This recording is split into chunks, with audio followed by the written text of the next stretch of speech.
Ary tsy tanatin'ny herifiry Sedra olana izy efa firifiry Nangirifiry fa zay misy alony efina Tsy akitaraina, ny ambony tsy maintsy efaina Miady mafy satria zanaka mafiady Tsy nahitana zavana ny olana mianjady Fa sofan'izy finomna fanantenana Napiovan'ny aizina, ho lasa azavana Fa sofa teo le ray, tsy mandao, tsy manary Mampitraka manasitra anara sendra fo marary Zana ary mampitraka ny lo De tsy andairany faresena sy ny famoiza poisy Le tamin'ny androny tsy fahalalan'iny Lay mbola nilomano tamin'ditra sy adalan'iny To tsisy mba nanarina ny tena raha tojako fina Nanary eo fianakavina namana nanosy potaka nandratra ny olontina Tena hoe verevitra tanteraka Zany rehetra zany anefakay tam'izany De vazoarina ho toy irony visa antoetrako Mba isa aripetraka am'lay toerana voatokan'le ray ho atamireny Mandra-piandra ibebaka sy any melanja ny ara-panako ankehitriny Satria le nahary mitsinina ny nanariny Aleoko mialikeo aminy mba tsy very ny varina kady Manomboka eto sasapony reo rehetra amikendry andafo Sotranao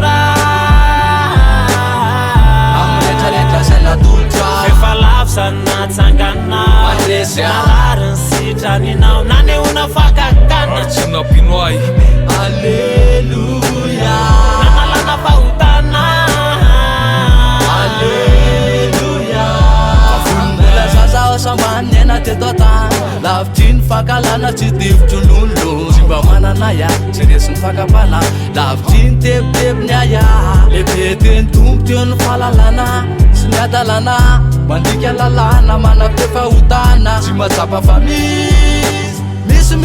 fakakala Voalaza amin'ny baiboly sy ny filazantsara Fa izy le ray zay mitondra ny azavana Kitera ihany lo ento ny angam-panahy Waveriko am'lay nanomeny taletany meny aho rana bavy ralahy Tao anatina ndray ho lavitry ny fatopatotra Zay mety ho fakapanahy Nafotany adiverina, lasa tsisy nenina Sotra makatelina amin'ny fitiavany tsy afenina Raiko za mitera, zanatsanganao Raha misy fadisoko, mifona amin'ny talao Kiova, sasao am'le rano Vavony kanova, de semba kely ananako Maraisy mpandova, ity iaho Lay zanaka Sotranao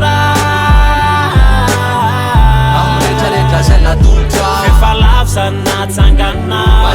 Narariny sitraninao Nanehoana fakakana Tsy napino ahy Alleluia Nanalana fahotana